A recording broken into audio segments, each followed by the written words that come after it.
Fellow West Indians, first let me extend heartfelt congratulations to Captain Ruston Trace and the entire Test squad for the remarkable display of determination in the drawn match against New Zealand in Christchurch. It was an indomitable spirit of Justin Graves that powered an exceptional double century, with Kemar Roach once again demonstrating the strength and heart emblematic of a true West Indian cricketer. I must also commend the outstanding innings of Shea Hope, whose 140 runs proved pivotal in shaping the outcome of this match. My friends, let me take this time to express my sincere gratitude for the outpouring of well wishes as I embark on a new chapter of service, having been elected to Parliament in my beloved St. Vincent and the Grenadines and appointed as a Minister of Government. It is an extraordinary moment that allows me to continue serving not only through Cricket West Indies, but also in the development of my home country. Over the past several days, I have been humbled by the many calls and messages from regional and international leaders, from colleagues across the public service, and from the staff and players of West Indies cricket. Your encouragement has meant a great deal, and I appreciate every single one of you. When I first accepted the responsibility of serving at Cricket West Indies, I did so with a clear objective: to help restore the integrity of the organization and advance meaningfully governance reform. Our aim has always been to create a stronger foundation that can ultimately support improved performances on the cricket field. While the journey has not been without its challenges, and we have not achieved every goal, we have made significant and measurable progress. To date, we have implemented more than 70% of the Webby report and governance reform, with additional areas scheduled for review during this term. We have placed our women's program firmly on the path towards pay parity, ensuring our female athletes receive the respect and dignity they deserve. We have negotiated a fair and forward-looking memorandum with the West Indies Players Association that strengthens player compensation. Additionally, we have launched the Breakout League with our long-standing partners at CPL, the Caribbean Premier League, to create opportunities for emerging talent. And together, we delivered one of the most memorable World Cups in our history. My friends, this has been meaningful work for all of us in the Caribbean.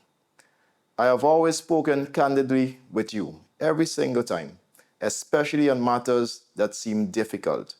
I am not satisfied with the performance of our teams, and the board shares this concern. I have discussed this frankly with our Chief Executive Officer, Chris Daring, and our Director of Cricket, Maz Bascom. But I appreciate that there are many factors involved in ensuring that we can be consistent in our performances on field. In addition, we must also take a sober look at our financial structure to place the organization on a more sustainable path. The distribution of funds in global cricket has not been equitable, and we continue to lobby this to improve globally. So yes, there is still important work ahead. And so, I know that some of you may be concerned about my recent appointment to Cabinet and what it may mean for my continued service as President of Cricket West Indies. Let me be upfront and transparent with you, as I've always been. Admittedly, I have thought long and hard about this. My conviction is that the work ahead requires steady leadership and a commitment to completing the reforms already set in motion. It is for this reason that I will conclude my current term, but with the intention not to seek re-election. It is true that my appointment as a minister, while simultaneously serving as President of Cricket West Indies, may seem slightly uncommon in our region, even though it has happened in other sports before. However, it is not unusual within the global cricket community, where several of my colleagues at the International Cricket Council currently serve or have served as ministers or members of parliament. We have therefore conducted comprehensive due diligence to ensure all legal and ethical standards are fully met. While there is no conflict of interest, The legitimate question is whether I can effectively manage both portfolios. Having consulted widely with our board and leadership, I can assure you that I can and will. It is important to note over the years, government in our region have been calling for a greater level of engagement with Cricket West Indies. It is fair to say that this very well may be an avenue for collaboration and involvement without being invasive. The presidency of Cricket West Indies is not a salaried role. In other words, it is not a job. It is not a traditional 9 to 5 position, nor is it based at our headquarters in Antigua. We are fortunate to have an experienced CEO in Chris Daring, who oversees the organization's daily operation with support of over 50 competent full-time staff members. As president, I chair a board, and our direction is shaped collectively by directors representing all members across the region. As I've always said, West Indies cricket has never been a one-man operation, and it should never be. It is a shared responsibility.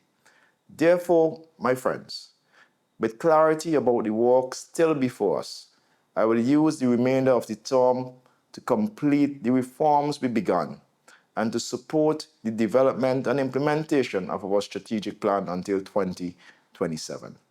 And finally, I urge all of us not to be drawn into the voices of a small few who may seek to create division at a time when unity is essential. We are stronger together, and this moment calls for collective purpose, steady focus, and confidence in our shared future. Thank you for your continued support. Let us keep working together, and let us continue to rally round the West Indies.